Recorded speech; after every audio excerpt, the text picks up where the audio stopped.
Bien, vamos a empezar a conversar sobre lo que es trastornos de conducta alimentaria. Para eso, tomar en cuenta y tener en consideración algunas cosas. Uno, no se puede hablar de conducta alimentaria o problemas de conducta alimentaria si es que no sabemos qué es la imagen corporal, porque de hecho este es el núcleo del asunto, es el núcleo del problema. Pero entonces, ¿qué es la imagen corporal? Para empezar, cuando una persona observa algo, una imagen, un paisaje cualesquiera, que es un objeto, esta persona se va a hacer una imagen sobre ese objeto. Y la imagen es captar las características que tenía ese objeto, tratar de representar ese objeto externo que se está observando.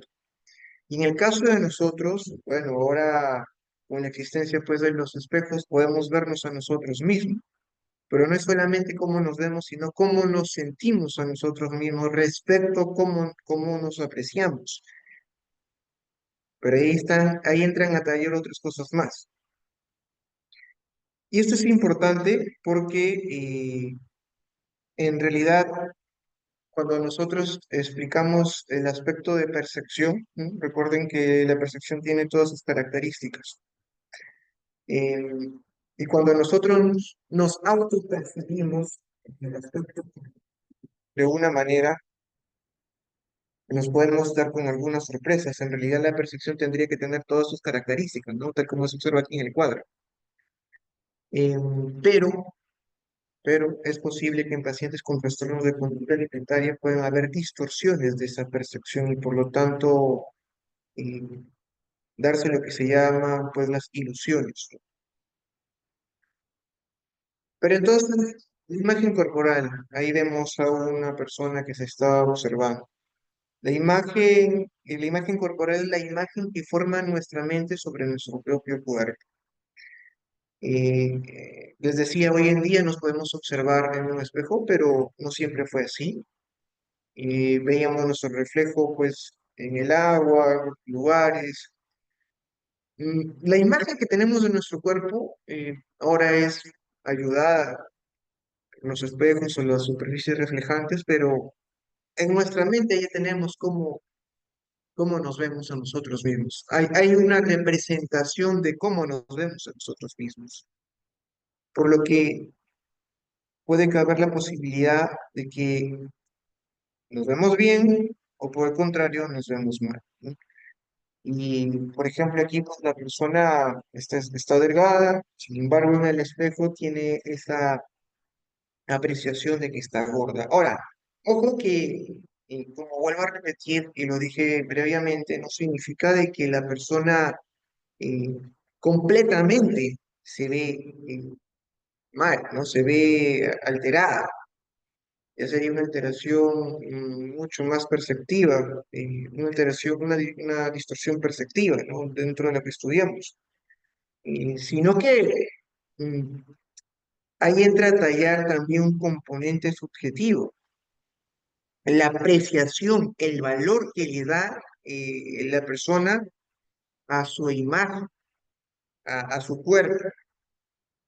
Y esa apreciación va a ir modificándose por lo que piensa, por lo que siente y por las influencias que tiene de su entorno más cercano o más lejano. Es de esta forma, pues, que cuando nosotros hablamos de imagen corporal, no podemos dejar de tomar en cuenta a la integridad de la persona, al yo en su totalidad, ¿no? Recordamos que el yo personal está constituido por un yo psíquico, cuyas alteraciones nos dan las alteraciones de la conciencia del yo, que ya las han repasado ustedes, y el yo corporal, pues que también tiene sus características y alteraciones, y en este caso pues vemos alteraciones de la imagen corporal, ¿verdad? Pero aquí tenemos un gráfico que nos permite precisar o ir un poco más conversando sobre lo que es la imagen corporal.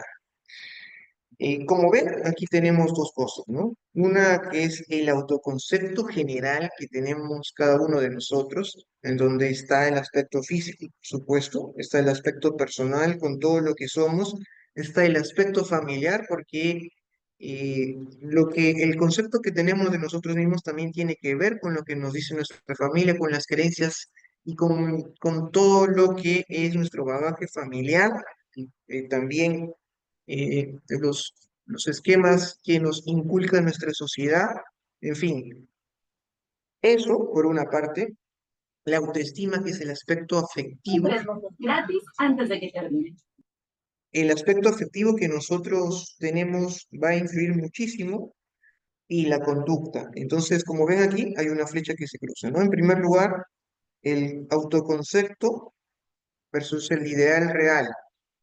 Y nosotros nos vemos de una forma, pero ese ideal también a su vez y tiene un versus contra el ideal social, ya que este ideal real, como nos vemos realmente, o sea, nosotros tenemos una imagen hasta cierto punto de lo que es la imagen real, pero esta imagen real puede contraponerse al ideal de imagen que tiene la sociedad.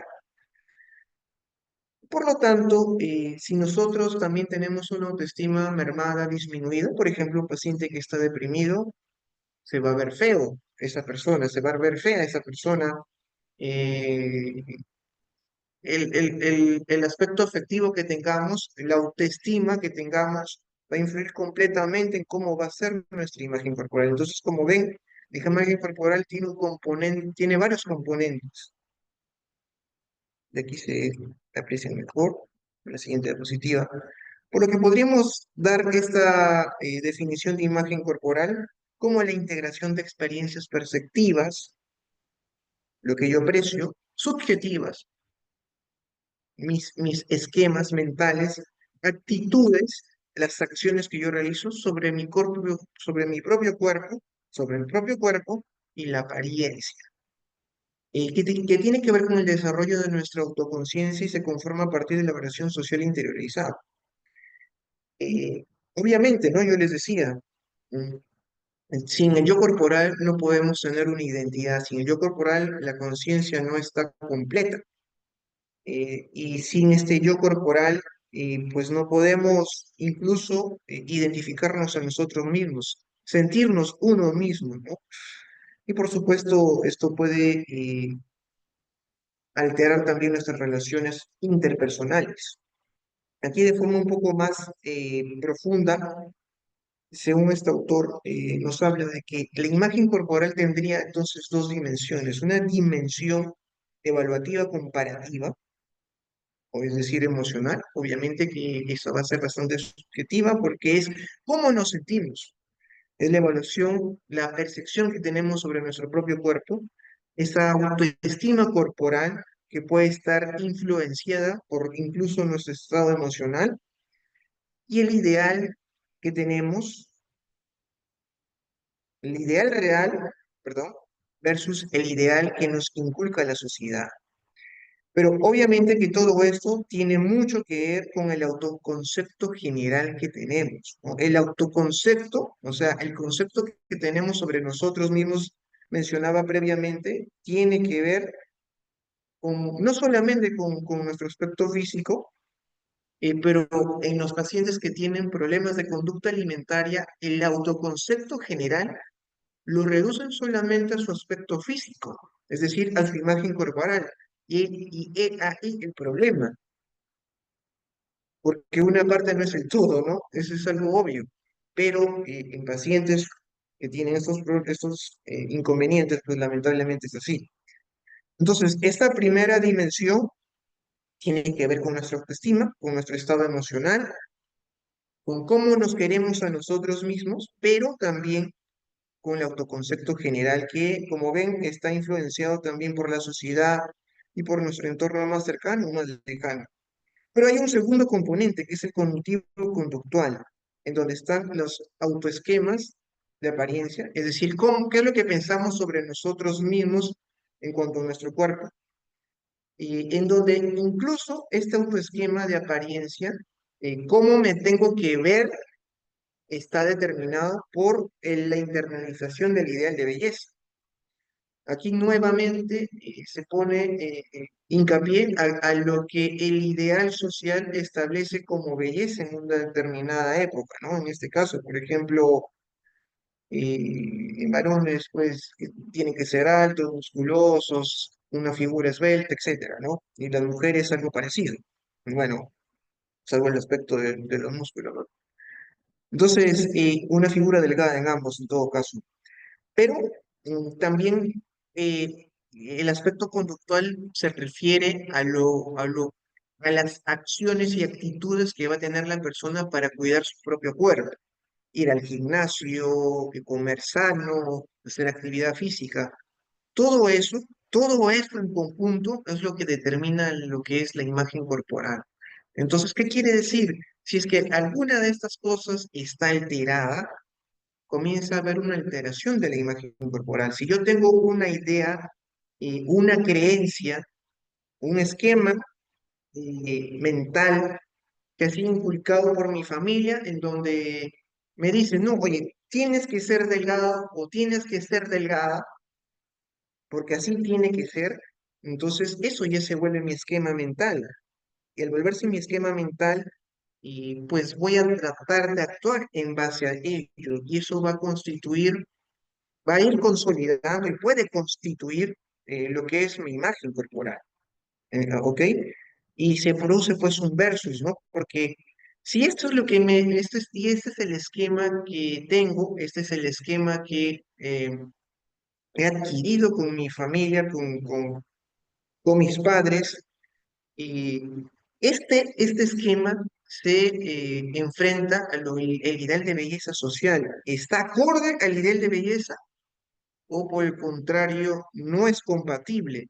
Ahí comienza también a haber otros conflictos, ¿no? Y pues ahí también podemos meter incluso el aspecto hasta religioso y cultural, ¿no? No es lo mismo cómo nos vestimos y por lo tanto cómo nos vemos de acuerdo a la religión. Bueno, recordemos el Oriente, ¿no?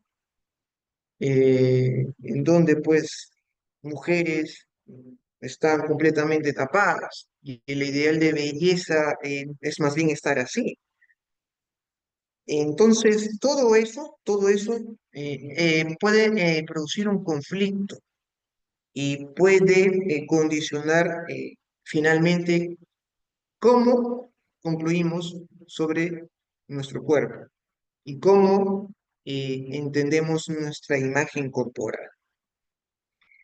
Entonces, cuando hablemos de trastornos de conducta alimentaria, básicamente lo que nosotros estamos conversando es sobre alteraciones de la imagen corporal. ¿Cómo nos vemos? ¿Cómo se ve el paciente? Es algo interesante que aunque se entendería incluso de forma tácita que es así, no necesariamente se describe, pues, no necesariamente se suele abordar en primera instancia. Por ejemplo, cuando hablamos de anorexia nerviosa, ¿qué nos dice la anorexia nerviosa? Lo principal en la anorexia nerviosa que es una condición en la cual el paciente tiene una baja ponderal significativa. Esta baja ponderal se va a dar por dos circunstancias. Porque, bueno, principalmente, en primera instancia, la más frecuente es la restrictiva. La persona deja de comer o realiza ayunos, dietas y en algunos casos ejercicio excesivo para poder perder el peso y pues logra eso, perder el peso. Y esto se va a acompañar de un miedo intenso a ganarlo, a engordar, y esto pues obviamente va a interferir en sus actividades. Y pues de repente un punto importante, aquí ya se enumera, entonces el tercer punto es alteración en la forma en que uno mismo percibe su propio cuerpo, ¿no? Alteración de la imagen corporal. Pero, digamos, para hacer el diagnóstico de una anorexia nerviosa, lo primero que tenemos que ver es cómo está este paciente en cuanto a su peso. ¿Hay una pérdida significativa? Ah, bueno, por ahí ya vamos considerándola. Pero aparte, observamos de que tiene un miedo intenso a ganar peso, ¿ya? Vamos, otra característica. Y tercero, y quizás la más importante, siente que hay una alteración en su imagen, no solamente en una parte, ojo, ¿ah? Eso es importantísimo porque eso hace la distinción con otros problemas como el trastorno dismórfico corporal, en donde la persona entiende que hay una alteración en alguna parte de su cuerpo, pero no en todo su cuerpo. Ojo, aquí el paciente siente que su cuerpo en general está mal. Entonces, estas tres características es las que nos van a llevar a considerar pues, el diagnóstico de anorexia nerviosa. Y les decía que hay dos tipos, la restrictiva y la que es por atracones. El tipo con atracones o purgas. La de atracones o purgas, pues el paciente tiene episodios en donde hay atracones y como consecuencia de esos atracones comienza a presentar conductas purgativas. Y estas conductas purgativas puede ser el vómito autoprovocado, utilización de eh, medicamentos, sustancias que permitan bajar el peso, entre ellos diuréticos, enemas, laxantes. Em, entonces, esas son las dos formas que tenemos de anorexia. Em, Nos dice el DSM-5, este es el concepto que tenemos de anorexia según DSM-5, que hay niveles que se van a considerar de acuerdo al IMC, al índice de masa corporal, como podemos apreciar en la diapositiva. Entonces, en las características clínicas, que son básicamente físicas, ustedes ya pues lo habrán visto de repente en endocrinología, eh, hay que tomar en cuenta algunas cosas. Uno, que generalmente, en los trastornos de conducta alimentaria, en general, los trastornos de conducta alimentaria suelen ser más en mujeres que en hombres, ¿no? Hay una proporción mujer-hombre más en mujeres que en hombres. Los cambios físicos entendibles, ¿no? Como la amenorrea, alteraciones constantes vitales, alteraciones, pues, que repercuten en varios órganos y sistemas, pero también la presencia de síntomas depresivos que van a llevar al paciente, o que se interpreta como síntomas depresivos porque llevan al paciente a un aislamiento. O sea, si el paciente siente que está gordo, si la paciente siente que está gorda, va a tener un aislamiento social. Por lo tanto, aunque quiere, no va a socializar, va a preferir estar en su cuarto, encerrada en su casa, no solo en su casa, preferiblemente en su cuarto para que nadie la vea porque se siente gorda. Y esto pues repercute también en otras funciones mentales, por ejemplo la libido. Pero una de las cosas interesantes de los pacientes con anorexia nerviosa es la presencia de ideas obsesivoides, ¿no? Y digo obsesivoides porque no necesariamente tienen todas las características de una obsesión. De repente lo que más podemos considerar es la repetición constante en torno a la comida, ¿no? Y no necesariamente en qué voy a comer, sino cuál es el contenido calórico de lo que yo voy a comer. Y obviamente esto repercute, pues, ya decía, en cómo va a socializar, ¿no? Y estos aspectos emocionales van a tratar de encubrirse, pues, para que nadie comience a criticarlo, ni siquiera su entorno más cercano como sus padres. Pero también se caracterizan porque son pacientes que tienen un pensamiento rígido, no inflexible. Una cosa aquí interesante es que el tipo purgativo se caracteriza porque es más impulsivo y por lo tanto también se puede asociar a problemas de sustancias psicoactivas, ya que hemos conversado, ¿no? Entonces, cuando hablamos de comorbilidad de los pacientes con anorexia nerviosa de tipo purgativo, pueden tener asociación con trastornos por consumo de sustancias psicoactivas. En cuanto al curso y al inicio, ¿no? En realidad, la mayoría de trastornos de conducta, las tres básicas, trastornos de conducta alimentaria, anorexia, bulimia, trastorno por atracón, todos suelen aparecer en la adolescencia tardía o adultez temprana. Ese es el tiempo en el cual aparece. Todos van a comprometer funciones vitales eh, y pocas veces van a aparecer después de la adultez temprana. Cuando aparecen, pues son casos más severos. Esto es una característica transversal en los problemas de conducta alimentaria. Pero en cuanto al curso, sí hay que tomar en cuenta algunas diferencias, porque en la anorexia nerviosa pueden haber eh, personas, pacientes que tienen un solo episodio y remiten. No es lo común, pero puede suceder, como hay personas que más bien prolongan este problema. Y al prolongar, pues me refiero que se hacen crónicos, se hace crónico, se cronifica, aunque también se ha descrito que esto puede ir fluctuando. O sea, durante todo un año está mal y al siguiente año hay una leve mejora, nuevamente vuelve a recaer y sigue 1 o 2 años mal y así. Pero lo que sí se sabe es que la mayoría va a remitir a los 5 años de iniciado el cuadro clínico. Esa es una cosa muy importante que puede hacer la distinción con otros trastornos de conducta alimentaria, para tenerlo en cuenta. Y por supuesto, si el paciente ha sido internado, que significa que tiene mayor gravedad, es más difícil pues de que salga del problema.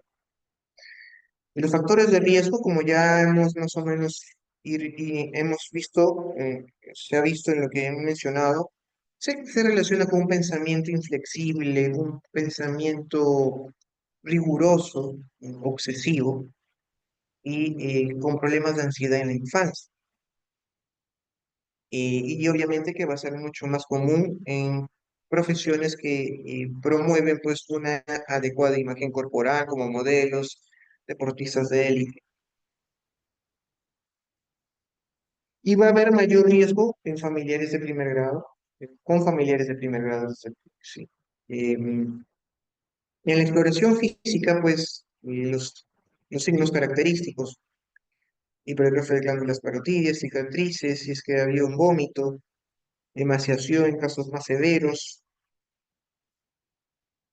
hipotensión y lanujo. La hipercarotinemia también en estados ya un poco avanzados es posible observar. Y lo que les decía sobre las comorbilidades. Aquí las comorbilidades son importantes porque si nosotros encontramos alguna de ellas nos puede hacer pensar en la posibilidad de la otra. Entonces, por ejemplo, les decía que el trastorno de consumo de sustancias es común en pacientes que tengan el subtipo purgativo, pero en los que tienen restrictivo, más bien es común encontrar un trastorno obsesivo compulsivo. Y transversal a los dos, transversal en general para los pacientes con anorexia, son los trastornos de ansiedad. Algunos marcadores de laboratorio nos van a ayudar con alteraciones hematológicas y también metabólicas. Aquí importante, por ejemplo, la disminución del magnesio, del fósforo, las enzimas hepáticas van a estar elevadas. Eh, Disminución de estrógenos, obviamente los estrógenos dependen pues de de la ingesta de algunos nutrientes y sin ellos pues no se puede producir, ¿no? Y pues alteraciones en el electrocardiograma. Entonces, eso es, digamos, en resumen lo que es la anorexia nerviosa. Hay una disminución del peso, se traduce en una alteración de la imagen corporal, de la imagen corporal por una distorsión de la imagen corporal y que se traduce pues en un índice de masa corporal alterado. Eh, También se van a producir alteraciones en la imagen corporal, ya lo había mencionado, y sobre todo, pues que estos pacientes pueden asociarse a otras comorbilidades. En cuanto a la bulimia, La bulimia, a diferencia de la anorexia nerviosa, no tiene una pérdida de peso. No hay disminución de peso, por el contrario, el paciente puede estar en su peso normal y en algunos casos sobrepeso. Eso es quizás lo que más diferencia la bulimia y la anorexia. Pero otra cosa importante es la presencia de los atracones. Y ojo con esto porque, ¿qué es un atracón? A veces podemos encontrar, escuchar de forma coloquial, oye, estás con atracones. No hay una definición exacta en cuanto al tiempo, pero lo que nos dice la literatura que atracón es ingerir una gran cantidad de comida en un tiempo determinado. Si nosotros normalmente consumimos nuestras comidas en 30, 40 minutos, cuando hay un atracón, consumimos una mayor cantidad. A ver, si consumimos normalmente 2 platos, en un atracón consumimos 12 platos en esa misma cantidad de tiempo. Ese es uno. Y la segunda característica que define el atracón es que no hay un control sobre el consumo de esa comida. No se puede controlar. Consume, consume, come, come, come, ingiere. Eso es lo que define el atracón. Y por lo tanto, una vez que se da este atracón, el paciente va a considerar conductas compensatorias para evitar, pues, no engordar. En teoría, si consumes una gran cantidad de comida, obviamente que lo lógico es que se pueda aumentar de peso, ¿no? Entonces, para evitar eso, el paciente tiene conductas compensatorias, ¿no? Como autoprovocarse el vómito, laxantes, diuréticos o algún otro tipo de medicamento. Y ahora con lo que está de moda, ¿no? Utilizar estas ampollas para adelgazar pues pueden tener repercusiones y producir estados de hipoglucemia incluso. Y bueno, estos comportamientos tienen que darse al menos una vez a la semana durante 3 meses, ¿no? Durante 3 meses, al menos una vez por semana, se están dando estos comportamientos compensatorios, ¿no? Entonces, lo primero, episodios de atracones, comportamientos compensatorios, y tres, nuevamente, importante, la autoevaluación, ¿no? Otra cosa, algo parecido, esta característica, perdón, transversal también a la anorexia, se va a presentar tanto anorexia como bulimia, alteración de la imagen corporal. ¿Y cómo vemos el grado de severidad en leve, moderada, grave o extremo? Por el número de atracones que tiene el paciente, ¿no? De leve, que es 1 a 3, hasta 14 episodios a la semana en el paciente que tiene una bulimia extrema. En cuanto a las características clínicas, les decía, es más frecuente en mujeres que en hombres, en la misma proporción que es a 1. En el caso de la bulimia no hay una baja ponderal, se mantienen en su peso, pueden aumentarle, pueden tener un sobrepeso, obviamente que va a repercutir a nivel físico, con amenorrea, atrasos, alteraciones hidroelectrolíticas debido a, pues, a que se está autoprovocando el vómito, se está utilizando laxantes, diuréticos, y otras alteraciones del sistema digestivo alto, pues obviamente, porque también se autoprovoca. Desgarros esofágicos, perforación gástrica, y como consecuencia, pues incluso hasta arritmias cardíacas que se conjugan por la pérdida hidroelectrolítica. En cuanto al inicio, lo mismo que en la anorexia, suele iniciar en la adolescencia tardía, en la adultez temprana, y algo característico que en los pacientes con bulimia eh, suele coincidir que son personas que han iniciado una dieta para bajar de peso. Han iniciado o después de iniciar esta dieta, con el inicio de esta dieta o después de iniciar la dieta, se produce y comienzan a presentarse estos episodios. Y otra cosa importante, como se puede apreciar, si el paciente tiene más de un año de remisión, esto es algo importante porque es un buen pronóstico a largo plazo, pudiendo haber una remisión completa posterior. Pero como les estaba diciendo, el curso que tiene la anorexia y la bulimia suele ser crónico. Y suele ser crónico, puede haber recaídas, es por eso que dentro de esa cronicidad puede haber fluctuaciones, ¿sí? Es verdad que no necesariamente siempre va a estar mal. Hay momentos en los cuales puede recuperarse, pero esa recuperación no dura mucho tiempo. Vuelven a recaídas y se va cronificando, pues, cada vez más. Solo que, pues, como les decía anteriormente, en la anorexia hay una gran cantidad de personas, de pacientes que a los 5 años remite, pero en el caso de la bulimia no es así.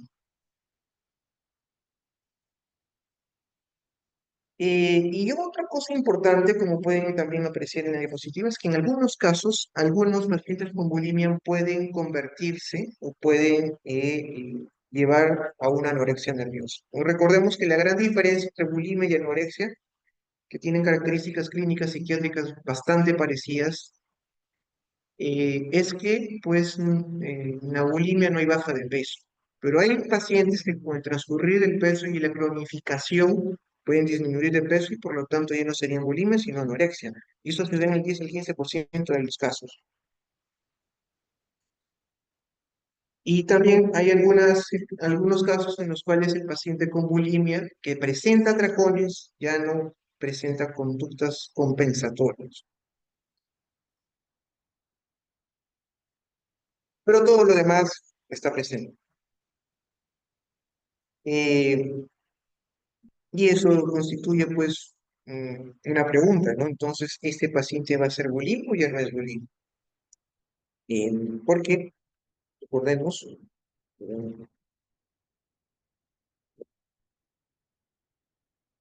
que el diagnóstico de bulimia, pues, tiene estas tres características. Estas cuatro características, la última que es exclusión. Entonces, si ya no hay esta conducta compensatoria, pues, no podríamos necesariamente dar el diagnóstico de bulimia. Pero está dentro del espectro de conducta alimentaria. Y esta cosa es importante porque cuando nosotros vemos al paciente, mm, hay momentos, no necesariamente es que se convierta, pero hay momentos en que más bien el paciente con anorexia va mejorando por las intervenciones farmacológicas, psicoterapéuticas, el acompañamiento familiar, o las intervenciones multidisciplinarias que mejoran, y más bien esa anorexia mejora su peso. Eh, no es por eso, es por eso que en el DSM-5, el IMC, aunque se considera para ver el grado de severidad, no es algo distintivo, ¿no? Porque eh, no siempre la disminución de peso va a ser el punto de partida, sino más bien las otras características clínicas. Pero eso sí, la conclusión es que esa baja ponderal se hace evidente. Y claro está que en estos pacientes no es que vamos a verlos solo una vez, sino que tenemos que hacerles un seguimiento. Bueno, las comorbilidades en problemas de conducta alimentaria tipo bulimia son trastornos afectivos, como ven. En la anorexia era más ansiedad, quizá también se da depresión, trastorno bipolar, abuso de sustancias. Habíamos dicho que el tipo purgativo de la anorexia se asociaba a abuso de sustancias, en la bulimia sí se asocian, sobre todo estimulantes. Y una característica interesante es que también se asocia a trastorno límite de la personalidad. Y aquí los marcadores de laboratorio que nos ayudan y complementan con nuestra evaluación.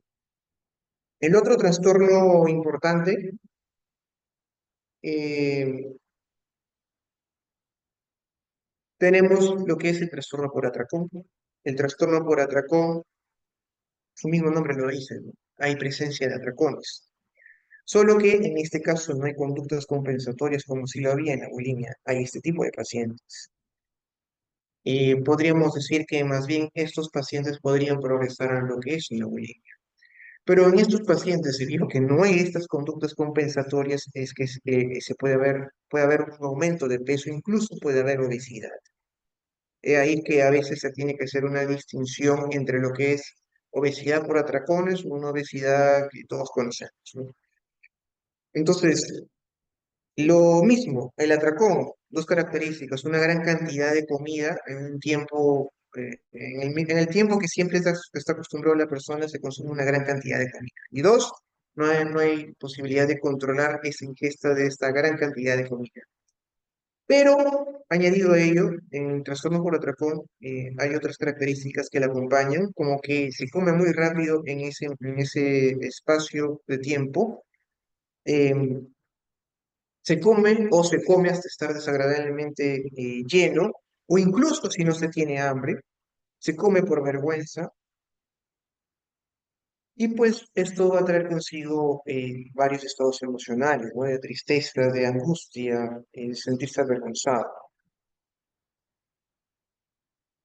Y estos atracones se producen al menos una vez a la semana durante 3 meses. Y lo que va a determinar nuevamente en la severidad es el número de atracones por semana.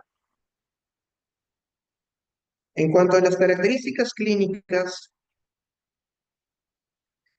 interesante que en el trastorno por atracón, les decía, pues puede haber un aumento de peso y incluso puede haber obesidad. Y eso es una de las cosas que puedes hacer la distinción. No es la más importante ni la característica, pero es algo que nos puede ayudar.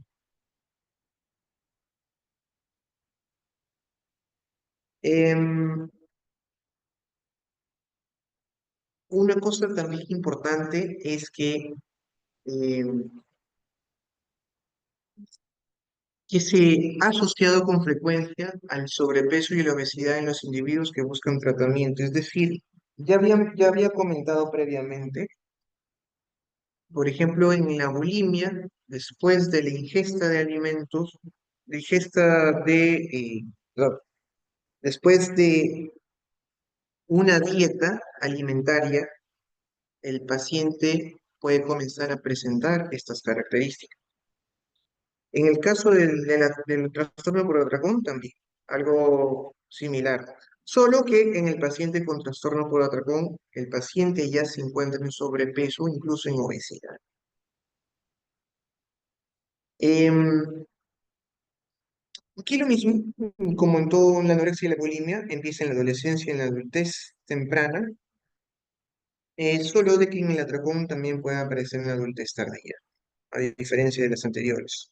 Ahora, no quiere decir que no se pueda presentar una anorexia en un geronte o que no se pueda presentar lo mismo pues en una persona de 50 años, o se puede presentar, pero no es lo frecuente. Lo común es que se presente más bien en un adulto joven o un adolescente. Y una de las cosas en cuanto al curso del trastorno por atracón respecto a la bulimia, respecto a la anorexia nerviosa, es que tienen un curso crónico y resistente, y no suele remitir, y tiene una,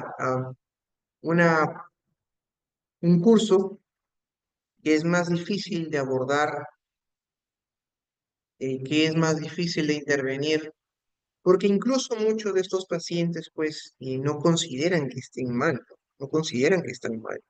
Un paciente con anorexia, si bien es cierto, se ven bien, llega un punto en donde pues sus familiares ya lo ven caquéxicos, pues que los van a llevar al médico. Y de la bulimia, eh, pues comienza a presentar alteraciones físicas, ¿no? Recordemos que la mayoría de pacientes con problemas mentales no necesariamente acude al psiquiatra en primera instancia, sino a un médico general o un médico internista.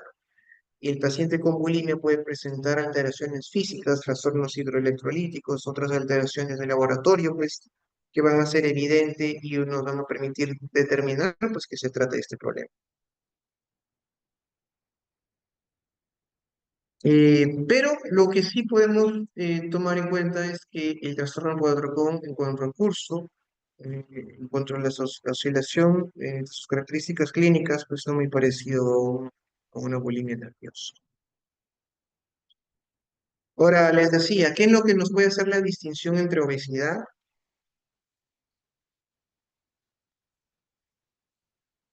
y el trastorno por atracón? En primer lugar, las personas, ese es el punto de partida, las personas con trastorno por atracón que son obesas tienen un núcleo que es estar siempre pendientes de su imagen corporal. El paciente que está obeso por otras causas no tiene como un núcleo, no tiene como punto de partida la imagen corporal. Em, las comorbilidades que se presentan, las comorbilidades psiquiátricas son mucho mayores en pacientes que tienen obesidad por trastorno por atracón que en la obesidad sin esto. Y en tercer lugar, las intervenciones son mucho más efectivas, intervenciones psiquiátricas, psicológicas son mucho más efectivas en mejorar la obesidad de un paciente con trastorno por atracón que el que no la tiene. Y después, finalmente, hay otros trastornos de conducta alimentaria no muy considerados, pero que en los últimos años está en crecimiento, se está identificando mejor, es el trastorno de evitación, restricción de la ingesta de alimentos, en donde el paciente, debido a las características organolépticas, el sabor, el color que tienen los alimentos, no comen esos alimentos y por lo tanto presentan una pérdida de peso, hay una deficiencia nutritiva y en casos pues graves van a depender de alimentación de otro tipo, suplementos nutritivos. Y esto pues no tiene una causa de otro problema de conducta alimentaria o un problema físico subyacente. Eh, una de las características es que esto suele suceder principalmente en menores de edad, en niños, en adolescentes, incluso en bebés. Y a veces esto no le prestamos atención porque pues los niños generalmente ah, tú le das, por ejemplo, las verduras y no las van a comer. Pero ya llega un momento en el cual estos niños, estos adolescentes, dejan de comer por completo. O sea, no es solamente las verduras, incluso otros alimentos que en teoría antes le gustaban, ya no los están comiendo. ¿Y esto va a producir problemas? Por supuesto que sí, ¿no? Porque ellos están en crecimiento. Ahora, esto es algo que solo se va a dar en niños y adolescentes. Como les digo, la epidemiología nos marca tendencias, nos marca promedios, pero eso no significa que no pueda haber estas características o cuadros clínicos en otros grupos etarios. Pero eso es lo más común y es lo que pues tenemos nosotros que ver. Si no, nos perderíamos como médicos. Y por supuesto, pues, sobre todo en el caso de adolescentes, hay una gran asociación a problemas afectivos. Y de hecho es una de las características que tenemos que nos van a permitir hacer el diagnóstico diferencial. Que recordemos que en una depresión va a cursar con hiporexia, va a cursar con incluso en algunos casos con anorexia, aunque no es lo más importante, siendo una de las tantas características que tiene, y siendo lo afectivo lo más importante, ¿no? En el caso de la depresión. Pero aquí no, aquí lo crucial es, eh, sigue siendo o es en realidad pues las características organolépticas de lo que se está alimentando y la aversión y el temor que tiene por consumir. De hecho, el tema con el trastorno restrictivo de evitación y restricción es que el paciente, como ya experimentó una textura, un sabor, un olor de cierta comida, comienza a presentar una ansiedad, una angustia para que no le vuelvan a dar esa comida. Entonces, el padre, la madre consentidor, pues se le pasan una, dos, no tres, pero ya la cuarta, o cuando ya ven que está disminuyendo de peso, no se le van a aguantar, ¿no? Y le van a obligar a comer. ¿Qué es lo que ha pasado? Como a la segunda, tercera, cuarta se le dejó, se produjo un reforzamiento. Y recordemos que ayer les había hablado sobre reforzamiento negativo, que básicamente está pasando eso, ¿no? Un reforzamiento negativo. Se evita dar algo que le produce aversión, pero el paciente de por sí ya siente aversión, porque la aversión puede ser por una comida, pero conforme va pasando el tiempo es a más comidas. Ahora, tengamos en cuenta que este es un problema que se da en menores de edad, en donde no pueden necesariamente transmitir, ¿no? Por ejemplo, en los niños o los bebés, en los adolescentes de repente sí, pero incluso si son adolescentes, para ellos es un poco difícil a veces expresarse. Y pues eso complica las cosas y por lo tanto vamos a tener que hacer un adecuado seguimiento.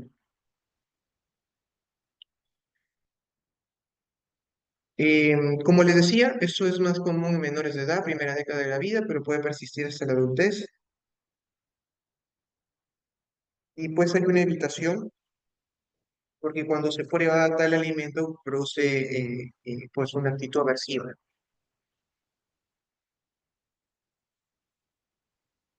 Cuando esto sobrepasa, eh, cuando esto, mejor dicho, continúa en la edad adulta, es posible que el paciente no comprometa el resto de su funcionamiento diario.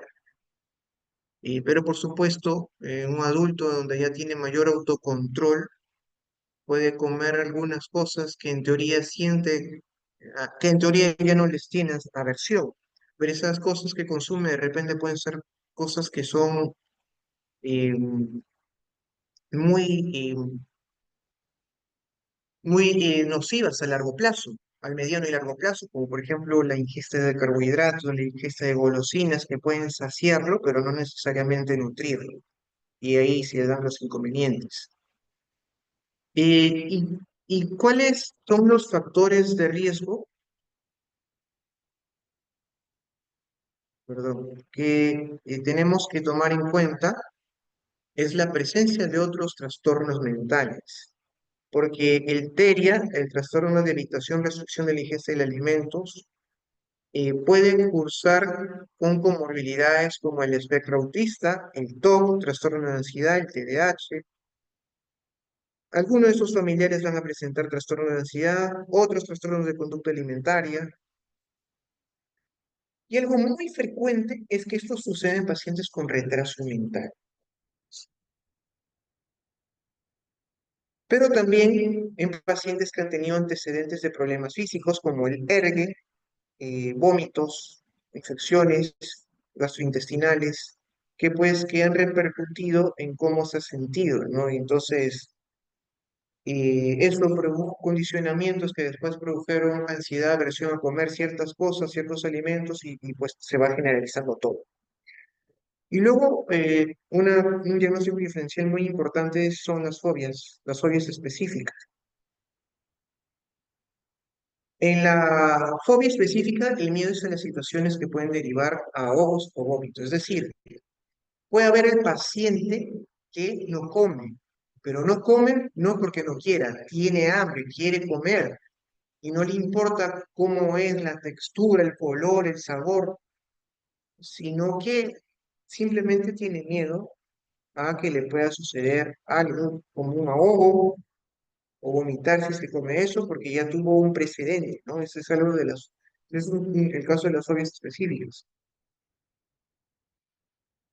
En el TERIA, por el contrario, eh, es el alimento el que es el foco de su problema, no el miedo a lo que pueda suceder, lo que es pues, la definición básicamente de miedo y de ansiedad. Aquí es el alimento el punto de partida para que se produzca todo el problema. Ojo que aquí no estamos hablando de imagen corporal, aquella no tiene nada que ver la imagen corporal, que sí tenía que ver en la anorexia y en la bulimia. Eh, bueno, otra cosa otro problema que también es frecuente es el pica, que puede suceder mayormente en menores de edad, pero también puede presentarse en otros grupos etarios, pero principalmente en pacientes que tienen retraso mental. Es la ingesta de sustancias no nutritivas, ¿no? Y es inapropiado, obviamente. Podemos pensar que un niño de 2, 3 años se come papel y pues o se comió otra cosa no nutritiva, que pues no tiene el raciocinio para tal, ¿no? Pero un adolescente, un adulto ya no es normal.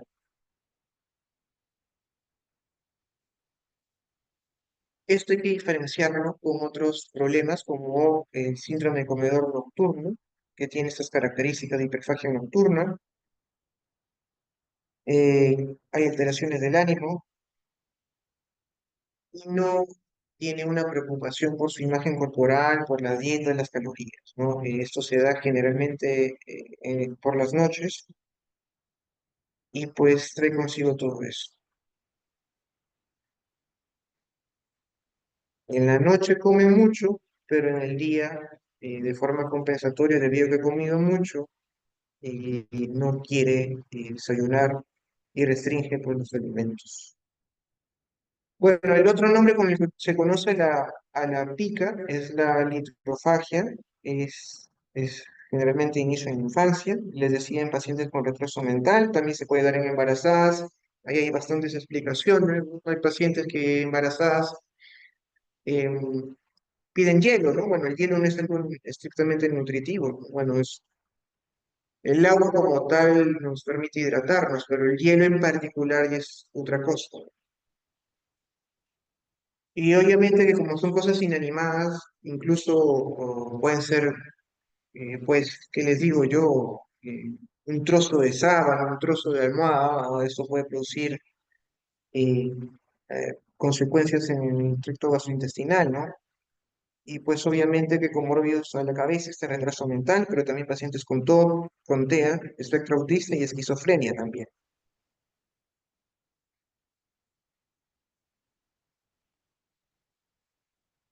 Y finalmente, algunos problemas de orden físico, eh, o así como el Klein-Levin, el síndrome de Prader-Willi, cada uno con sus características ahí descritas.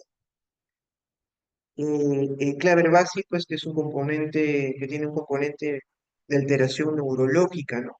Hay no solamente componente de hiperfagia, sino que hay alteración en el estado emocional, se pierde el miedo, hay alteración a nivel visual, hipersexualidad y también otras, se acompaña de otras alteraciones como la memoria, el reconocimiento de personas. Y obviamente la causa, reitero, es neurológica. Otras ya que son más genéticas, como el de Prader-Willi y de Klein-Levin. El Prader-Willi, pues, una alteración hipotalámica. Aquí no vamos a entrar en la fisiopatología, simplemente tomar en cuenta pues, que es un diagnóstico diferencial que tenemos que tomar en cuenta, que hay hiperfagia, hipogonadismo, hipotonía, retraso cognitivo. Entonces, sabía que estos van a ser niños o, bueno, adultos que ya desde niños, adolescentes han tenido estas características, pues, ¿no?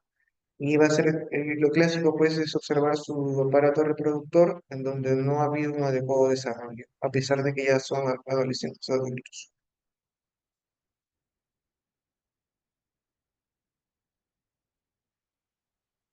Y bueno, el síndrome de Klein-Levin se da en adolescentes en la segunda década de la vida. En ellos va a haber una hipersomnia. pero a esta hipersomnia le va a acompañar la hiperfagia y también el incremento de la sexualidad. Y en algunos casos se pueden presentar confusión y alucinación, alteración de la conciencia y alucinaciones. Y bueno, finalmente el tratamiento que se utiliza, se suele usar, son antidepresivos, los de recaptación de serotonina, los tricíclicos, eh, tiene mayor efecto en lo que es la bulimia más que en lo que es la anorexia. En lo que es la anorexia, pues lo que se quiere más bien es que el paciente aumente de peso. Y los ensayos clínicos, e incluso metaanálisis, nos dicen que antipsicóticos de segunda generación como la olanzapina nos podrían ayudar en esa dosis de 12 a 15 miligramos. Y en el caso de la bulimia nerviosa, dosis consideradas de antidepresivos podrían mejorar los atracones y purgas, ¿no? Si es que hablamos de bulimia nerviosa. Y digo considerable porque es una dosis superior a la que se utiliza para depresión. La fluoxetina, recordemos que es un inhibidor de captación de serotonina, eh, que en dosis de 20 a 40 miligramos nos ayudaría para depresión, pero para este problema tendría que estar 60. En, en cuanto al topiramat, es un medicamento que se suele utilizar cuando el paciente tiene atracones, pero como le vuelvo a repetir, hay que hacer una distinción entre un atracón, entre un incremento de apetito. Un paciente que está estresado, que tiene un trastorno de ansiedad, puede tener incremento del apetito. Un paciente depresivo también puede tener incremento del apetito, pero eso no significa que tenga un atracón. Ya hemos dicho cuál es la distinción con el atracón, ¿no? Entonces, no es que cuando un paciente tenga incremento del apetito y quiera comer a cada rato, necesariamente le vamos a dar topiramato. El topiramato es un medicamento que se utiliza en las convulsiones, también lo utilizamos en psiquiatría, haciendo uso pues, de su efecto adverso de disminuir el apetito. Pero, como les digo, eso hay que valorar. De repente, haciendo una combinación podría ayudar. Y algo también crucial e importante es la psicoterapia. Si el tratamiento farmacológico se instaura sin psicoterapia, no va a haber resultados sostenidos y el paciente puede continuar igual, porque recuerden que aquí no es solamente el estado emocional el que se está abordando o pues las consecuencias como los atracones, sino cómo está pensando ese paciente y cómo se siente ese paciente consigo mismo, cómo está su autoestima, cómo está su autoesquema en general. Eso involucra pues la necesidad de una psicoterapia. Y como se aprecia en la diapositiva, para la bulimia y el trastorno por atracón, las técnicas conductuales ayudan muchísimo.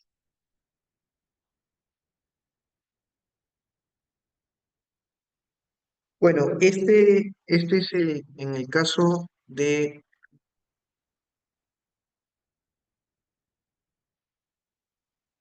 lo que es conducta alimentaria. Ayer faltaba hablar sobre dos cosas, lo voy a mencionar de forma muy breve para no cansarlos, que era sobre los problemas relacionados con cannabis y problemas relacionados con cocaína. A ver, entonces déjenme compartir esto.